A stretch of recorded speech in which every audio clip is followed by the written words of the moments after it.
I want the Yolanda survivors to get back on their feet. We all have our struggles, but you're richer too. We wanted to write the Philippine experience of Our love. biggest enemies is just apathy. My country to be an example. I think I've always been deeply interested in people's stories.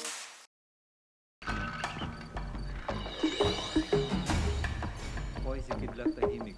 I am Kidlat Tahimik.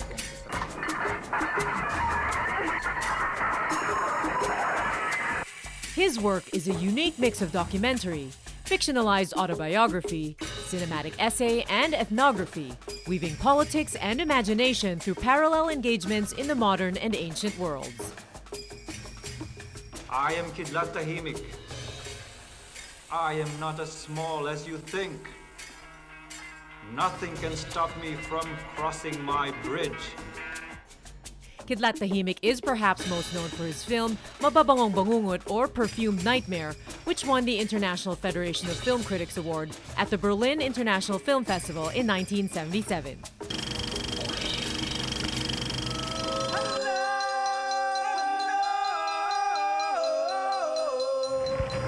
Our film begins after the circumnavigation of the globe. Enrique, the slave of Magellan, now a free man, has returned home. At the same festival this year, he bagged the Caligari Film Award for his latest masterpiece, Balikbayan No. 1, Memories of Overdevelopment Redux 3. The film is a madcap, freewheeling cinematic journey through the last 35 years of Kidlat's life, combining colonial history, personal memories, and a mishmash of video documentation. Born Eric de Guia in Baguio to an engineer and a woman who became the first female mayor in the Philippines, we find out what got the former economist to renounce his business career and name, question his American education, and how Germany helped spark his artistry.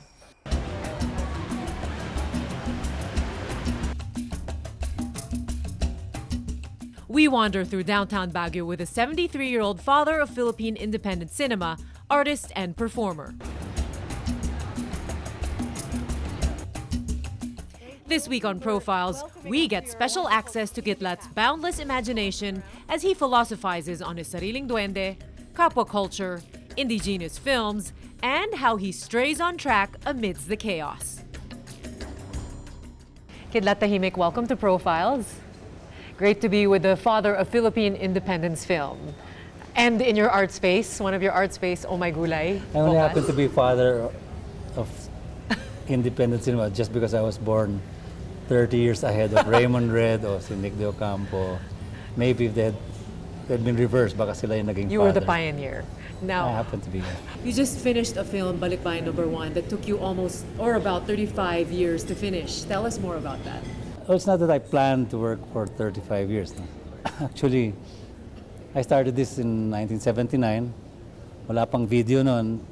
The only camera was the hand-cranked 16mm Bolex. And with that, I started a period piece, 1521. As Yoyo would say, it was in 1521.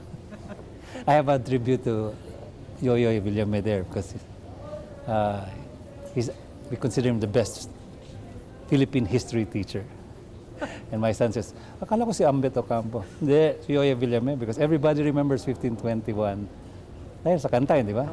It's one of the best teaching aids. But Lapu-Lapu meet him on the shore and drag Magellan to go back home.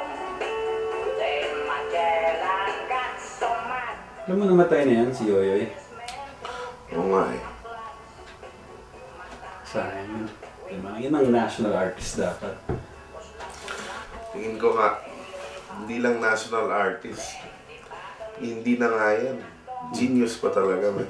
Mga 1988, my sons were all growing up, no? Sabi ko, tingnan mo na, I have to make a choice. Do I want to be the obsessed filmmaker and suddenly, oy, tatay, kakasal na ako. So I decided to shelve the film.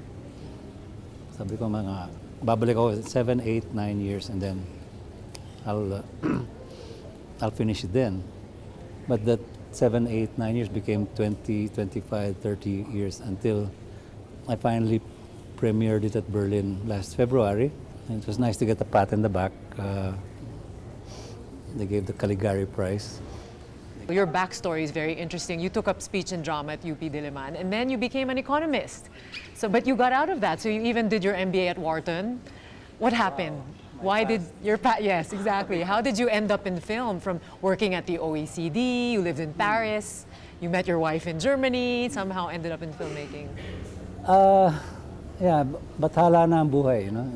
You let the cosmic forces lead your life. You don't get tied to a particular career that maybe your parents might have crafted for you or you may have been led into.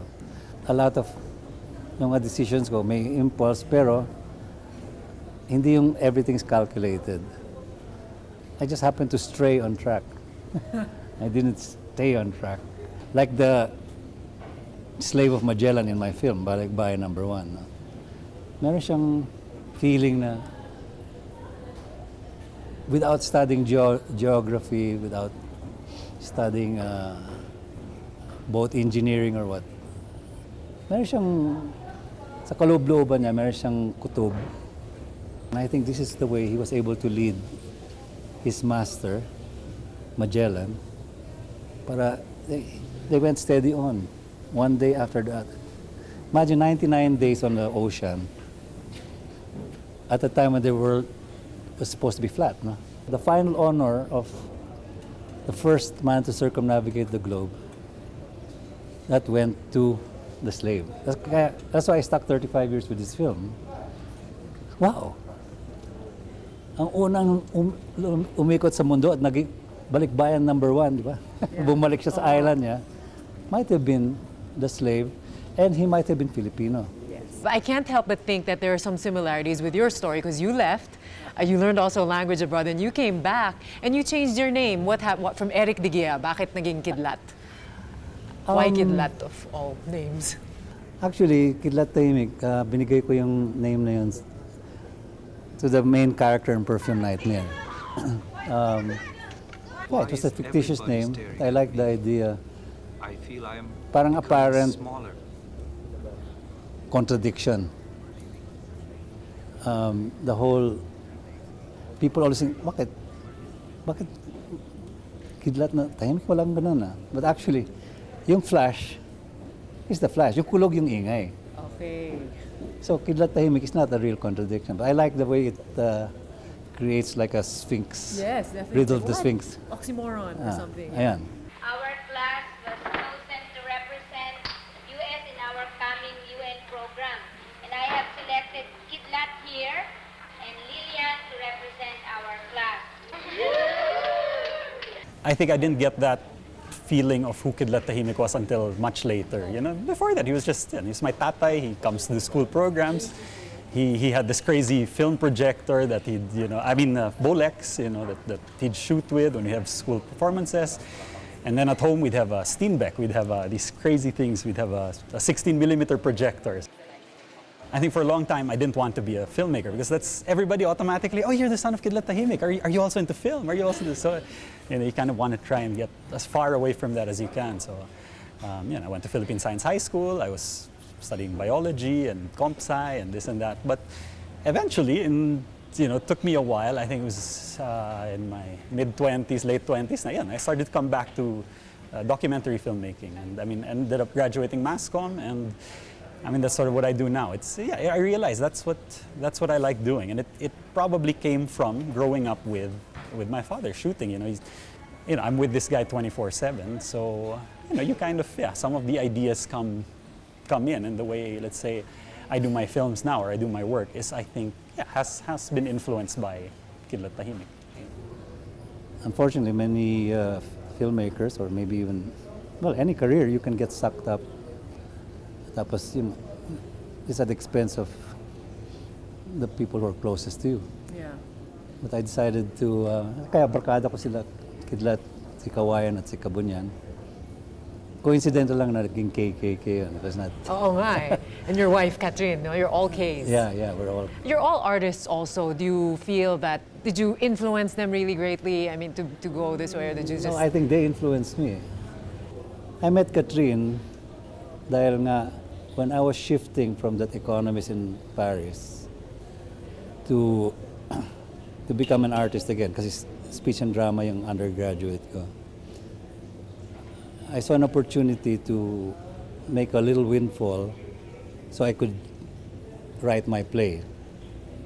There was that Olympic hostage crisis. You know, remember 72? There were some Israeli athletes who were taken. There's a movie on that, yeah. Okay, now it looked like a tragedy because as a result of that, na-bankrupt ako. Hindi ko. So I got stuck in Munich, but I ended up living in an artist commune. Walang pera, kaya I had to move into a commune, and that's where I met my wife.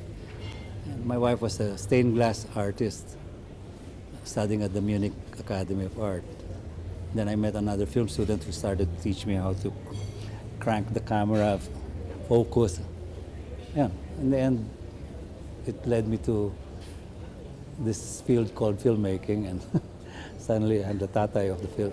In Germany, you were mentored by Werner Herzog, considered one of the great figures of New German cinema. How was it like working with him? We have to be careful. Sometimes mentored means like a long apprenticeship. No?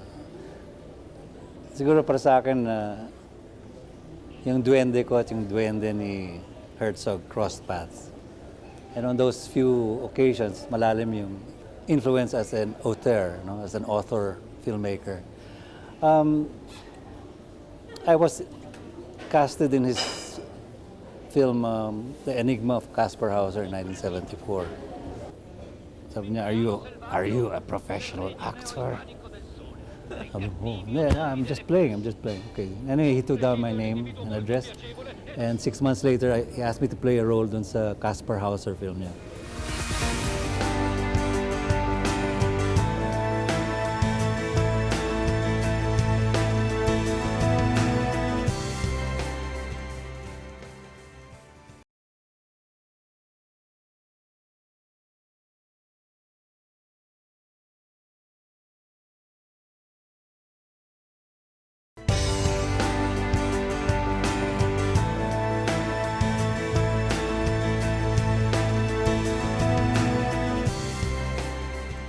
The Ili-likha Artist Village is Kidlat Tahimik's homage to the environment, art, and healthy eating. Much like the artist's work, which has no script and no particular plan, anything goes here. So yung from the very start, pagpasok mo dito, nagre-welcome sa'yo itong bayabas tree. No? It's such a graceful form. Bakit ko puputulin just to have a efficient mall type It's funny, in the middle of a busy road. Kaya pagka naghahanap ng tao dito, I just say, look for a bayabas tree. It's the only bayabas tree in the central business district. You can't miss it. Yeah.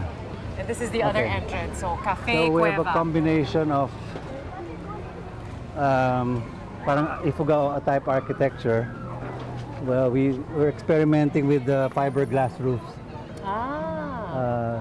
It's more weather resistant. It's like an amusement park. Yung basic Ifugao architecture of slanting walls is the motif here, no? Yes. Plus yung rat guard.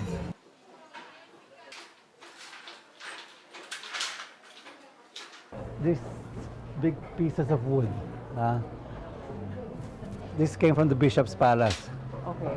Now nung Typhoon Peping, nahulog siya, it blocked the road. So I called up the mayor. Sabi ko, Mayor, kami nang let the artist salvage this tree and maybe give it another 108 years life. Rather than throw it, no? Yeah. Kasi usually they just cut it into small bits tapos panggatong, di ba? Oo. I said, God, only God can make a tree. So you're really building a little village here, isn't it? It's like an art village. Another one after Tamawan, you know, Yeah. similar to Tamawan, but here. Well, here, all the little cafes are run by artists. What we Yeah. saw a while ago. Just to give them livelihood. We're not charging them mall rentals. It's very artist-friendly rentals. But like this, let the artists have a little extra income in between their major shows. Kung ano mapulot na mga botelya, bakit tatapon lang, di ba? Yes. You just cut it. Oo nga, ito talaga making shapes out And then of that. just let the cement eat it. It serves as a good wall. It may not be fire like a firewall, but it's still. Yeah. And I know you do not. You create a fire in the And the you mind. don't chop down trees. You really build around the trees. Yeah. Later I'm going to show you.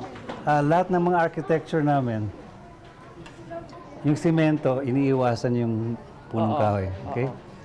And that, I see the homes around and the bottles again here. This is, Everybody is an artist if you let them be. Diba? yeah. So, most of the carpenters, akala na, ay, hanggang puktas-tas lang ako. Pero when you tell them, tignan mo na, maglaro ka. So, yung mason namin, naglalaro siya. Ayan, ginawa niya Very yan. creative. then- Ikbalang na something. A friendly reindeer, yeah. You know, if you don't plan everything, and you trust the duendes even of your carpenters, you're gonna come up with amazing things. Yeah. Yeah, that's true. It's a playground, isn't It's it? a playground. Yeah, I love it. One of our Ifuga wood carvers, nagkaroon siya ng order ng 60 Vikings. The order was from Denmark, tapos in-Indian siya nung importer. So he got stuck with all this. So, ang nangyari, some of them ended up here, pero the artist converted. Yan, si Bonifacio yan. Okay. They remove the heads or what? Yan, They just change. They just Recarved it. lang, Okay. para Change pareho the pa rin shape. ang main part nga, ng katawan, no? di ba? Oo. Pero yung mukha ginawang Bonifacio, tapos ito si Rizal naman. Oh, I know the Superman na Rizal. Ayan pala, Rizal.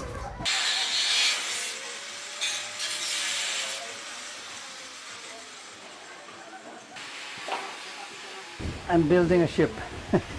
I just finished my 35-year-old work in progress, Balikbayan number 1. No? Tungkol yun sa first Filipino, or first town sa mundo na umikot sa mundo. Yung slave ni Magellan. Si Enrique de Malacca. So I'm building a ship. Noong una, gagawin ko sanang galyon ni Magellan. But I've decided it's going to be Balanghay ni Enrique.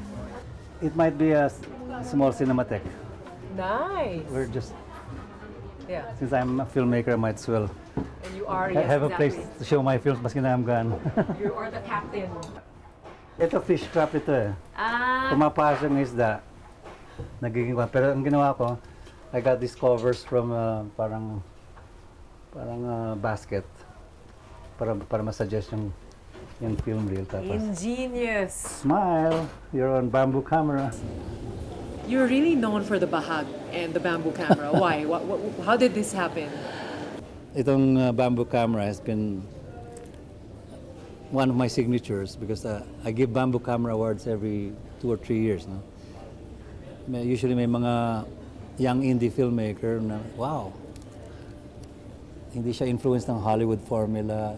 Talagang yung duwende niya nagsalita. And I said, okay, I present you a bamboo camera award. The other side is that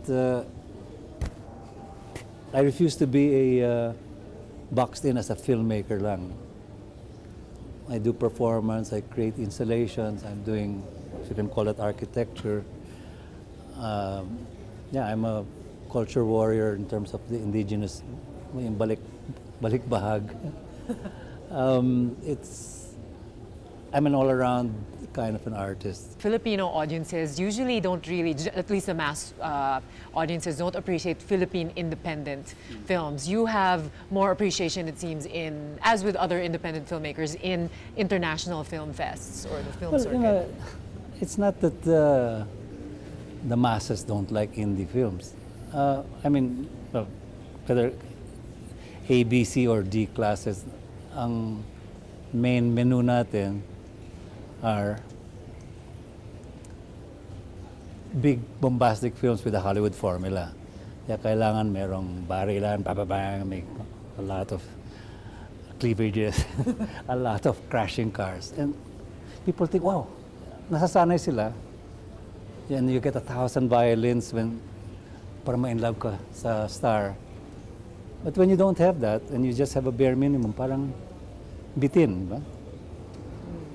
No, it's just a question of, are we just used to fast food hamburgers for our diet and then yun lang kinakain natin, or are we adventurous enough to try sashimi or laing?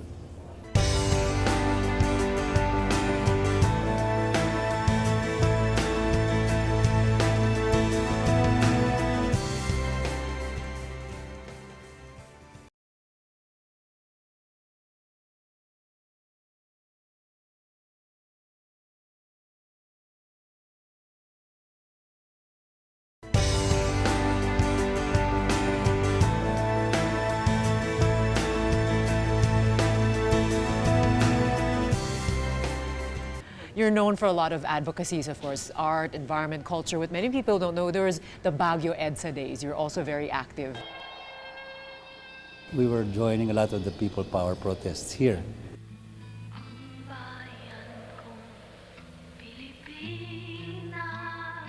February 24, a platoon of soldiers from Bugias town in the Cordilleras came to Baguio to shift their support to Cory. So dito sa cathedral right behind us, there was a group of soldiers who shifted to Cory. And we went to surround them, and because of that, I think it was more dangerous than EDSA kasi we were just a small bunch there, 3,000 people. There that became the subject of my film, Bakit Yellow ang middle ng rainbow. No? My kids were like the stars of the film. I could still be filming, and I didn't have to leave them behind because I had a big project. Yeah. So that was, and it allowed me to grow up with them.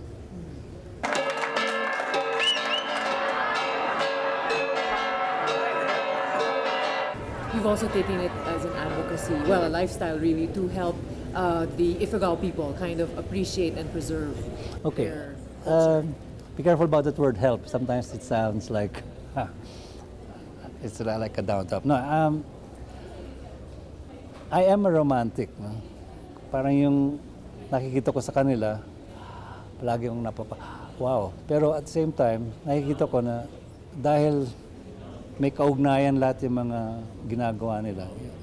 All their tribal ancestral wisdom has been time-tested. But we're giving it all up because we want to be like the Americans or we want to be like the Parisians, which is, it's okay rin. Let's accept some Western. Pero wag nating basura lahat yung kalaman nila. That's why I've been going to Ifugao for the last 17 years. We have revived a post-harvest ritual.